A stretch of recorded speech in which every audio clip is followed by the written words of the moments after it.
Look at this unbelievable video. We'll slow it down to show you just how bold these suspects are. The young man without a shirt goes for the uniformed Detroit police officer's gun on his right side. He gets it. Meanwhile, his accomplice in the Adidas pants pulls a gun, pointing it at the officer. There's a struggle. The officer wrestles his duty weapon, a 9mm, back from the suspect. The two run off. The officer does not shoot at them. This is just a ridiculous crime. Detroit Police Commander Arnold Williams says it happened Saturday evening at the BP station near the Southfield and Joy Road. There's nothing to indicate that this officer, who was off duty heading into work, was targeted specifically. Investigators say it was all about getting the gun. There's no way I can explain the mindset of someone who would do something like that, but the one thing I can explain is if they would do that to a uniformed police officer, can you imagine what they would do to a regular citizen? Investigators have identified both suspects. They've executed 2 search warrants at their homes and are in contact with their parents. What's up, friends and family? I'm a determined black man, John Jay, and as usual, I'm determined to reach at least one someone that's out there listening to the sounds of my voice, if not each and every one of you all.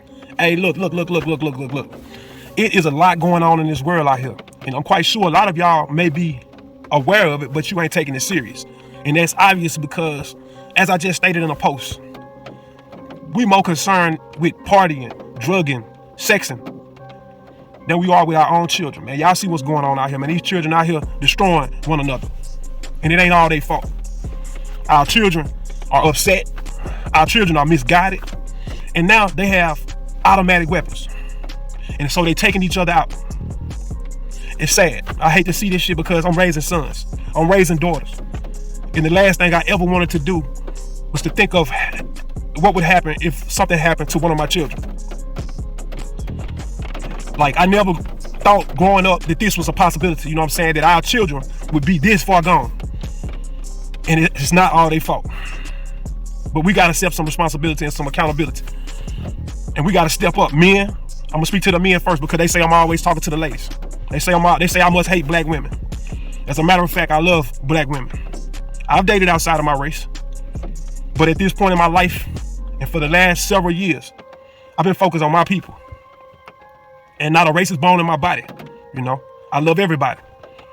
But I can only see myself with a black woman. I can only see myself with a so-called black woman, a melanated woman, someone of my own kind. Because now that I know better, I must do better.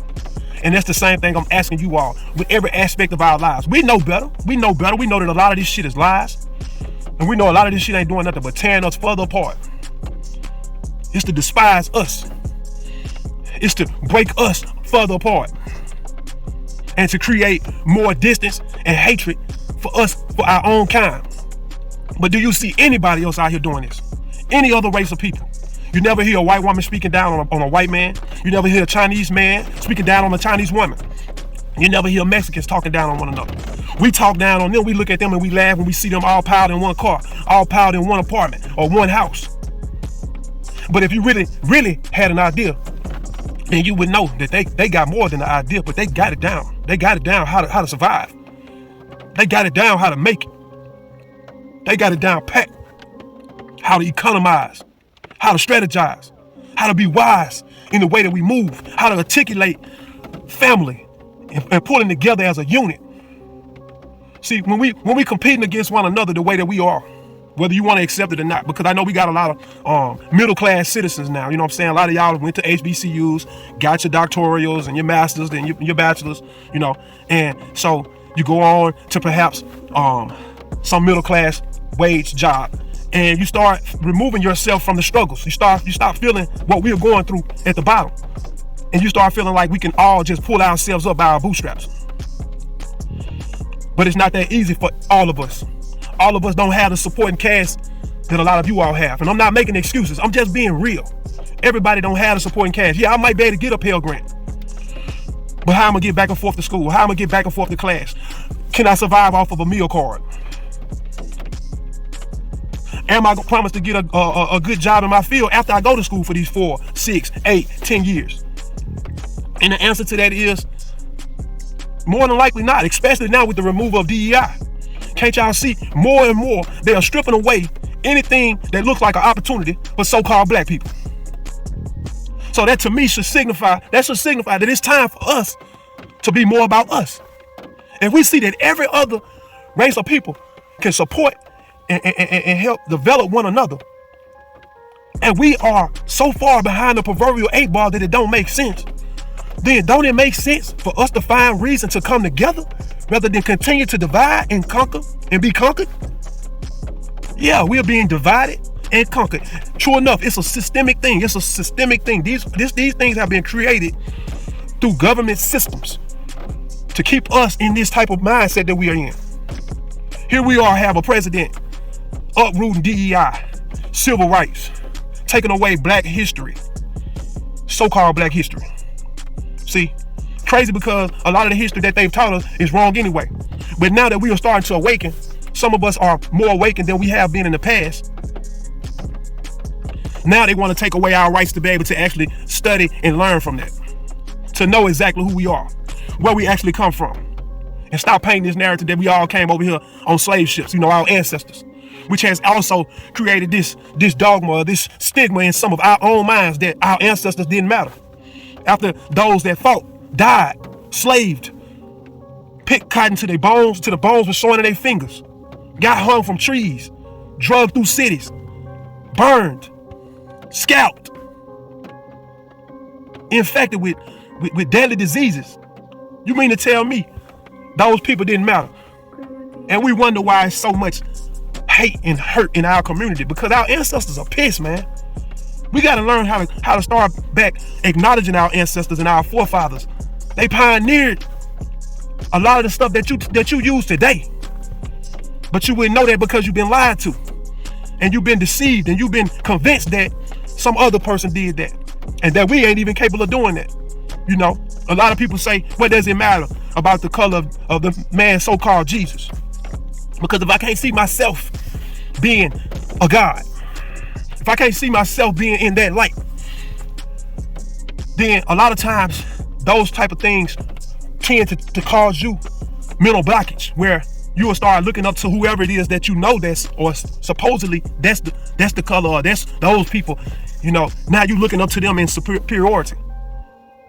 Yeah, that's the construct of supremacy. Using biblical texts, using religion and indoctrination to pump themselves up and to create this inferior that we have, to the point where we don't even want to know the truth. If somebody starts speaking the truth, you're going to shut them down. You're going to block it out. You're going to tell them, I don't want to hear it. We use the same things that have been used to oppress us to actually defend ourselves whenever somebody calls it out.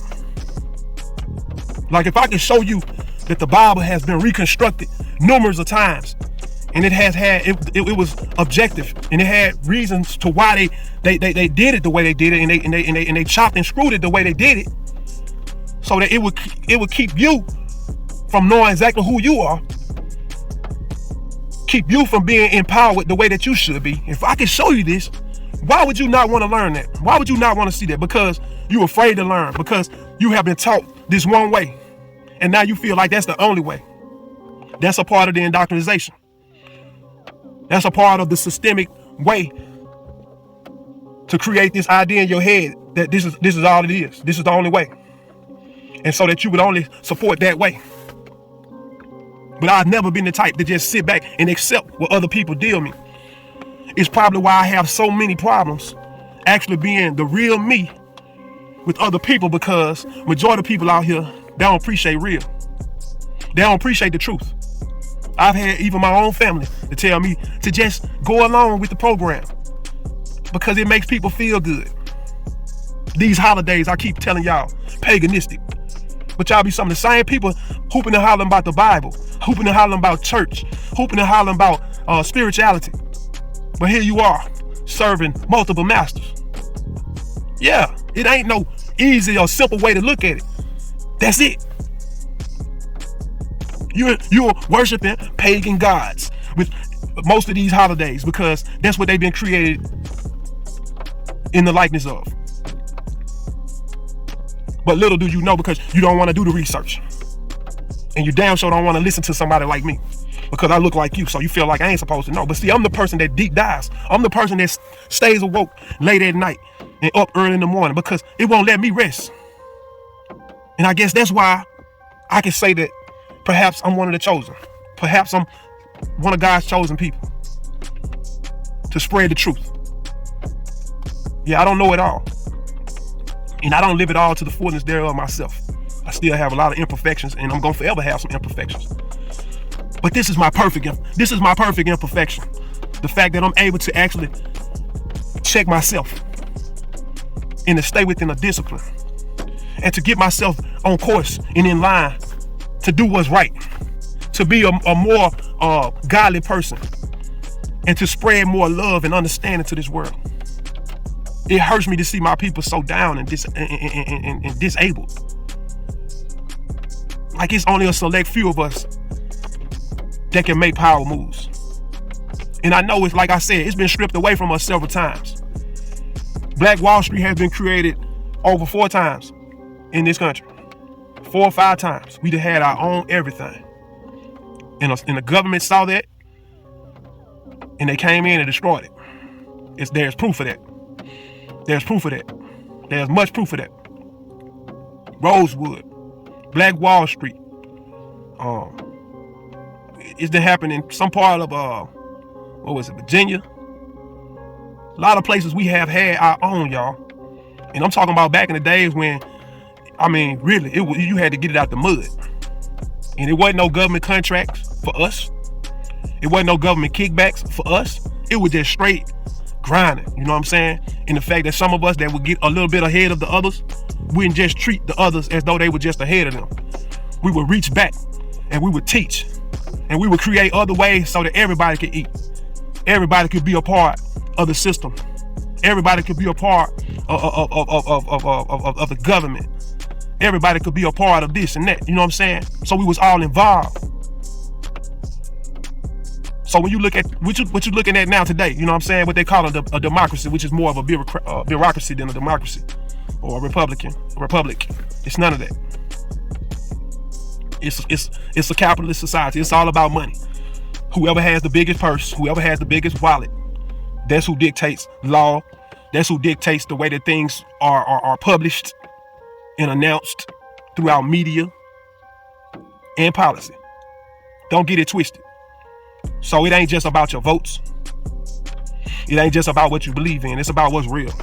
And reality is that system ain't never worked for us and been in our favor.